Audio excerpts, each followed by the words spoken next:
नमस्कार. चला, आजच्या चर्चेची सुरुवात एका अगदी साध्या आणि प्रामाणिक प्रश्नाने करूया.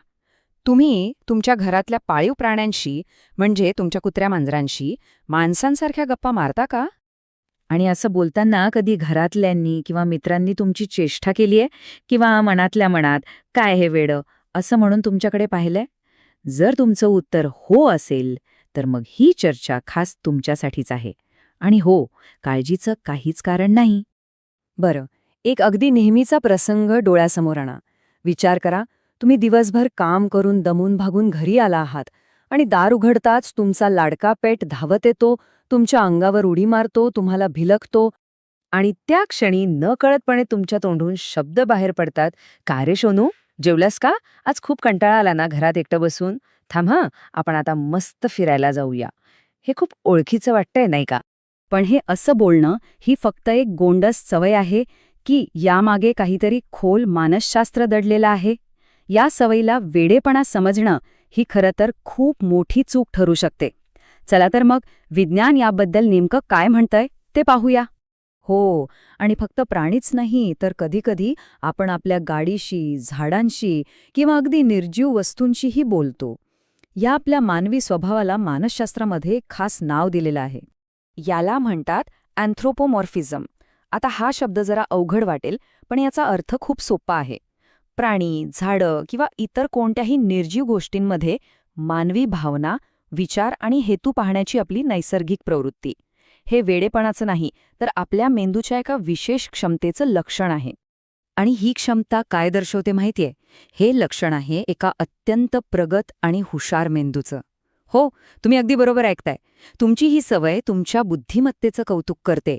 ती काही कमीपणाची गोष्ट नाहीये. अगदी बरोबर. शिकागो युनिव्हर्सिटीचे प्रसिद्ध वर्तनशास्त्रज्ञ आहेत डॉक्टर निकलस एपले. ते यावर शिक्कामोर्तब करतात. ते म्हणतात की प्राण्यांमध्ये मानवी स्वभाव शोधणं हे मूर्खपणाचं लक्षण नाहीये, तर उलट ते एका सक्रिय, बुद्धिमान आणि सामाजिक मेंदूच्या उत्कृष्ट कार्यक्षमतेचा पुरावा आहे.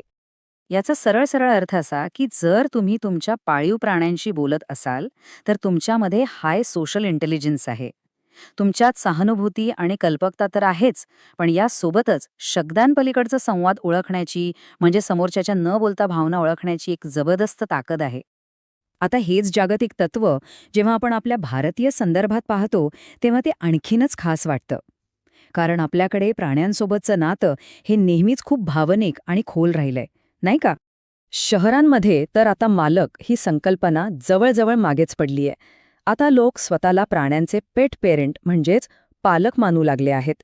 आपल्या पेट्सचे वाढदिवस साजरे करणं, त्यांच्याशी सुख-दुःख वाटून घेणं हे आपल्या आयुष्याचा एक महत्त्वाचा भाग बनला आहे. आणि हे प्रेम फक्त आपल्या घरातल्या पाळीव प्राण्यांपुरतं मर्यादित नाहीये. आपल्या आजूबाजूला बघा, रस्त्यावरच्या कुत्र्यांना, मांजरांना किंवा गाईला रोज न चुकता खाऊ घालणारे आणि त्यांच्याशी प्रेमाचे 2 शब्द बोलणारे हजारो लोक आपल्याला दिसतात. हे काय आहे? ही त्यांच्यातली खोलवर रुजलेली माणुसकी आणि करुणाच आहे. तर मग ही जी तुमची भावनिक सुपरपॉवर आहे, ती फक्त एक चांगली सवय नाही, तर ती एक शक्ती आहे. मग प्रश्न येतो की या शक्तीचा आपल्या फायद्यासाठी वापर कसा करायचा? चला 3 सोप्या पद्धती पाहूया.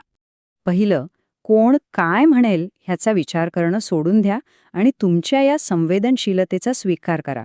दुसरं, दिवसभराच्या ताणतणावातून बाहेर पडण्यासाठी ह्या सवयीचा एक नैसर्गिक उपाय म्हणून वापर करा.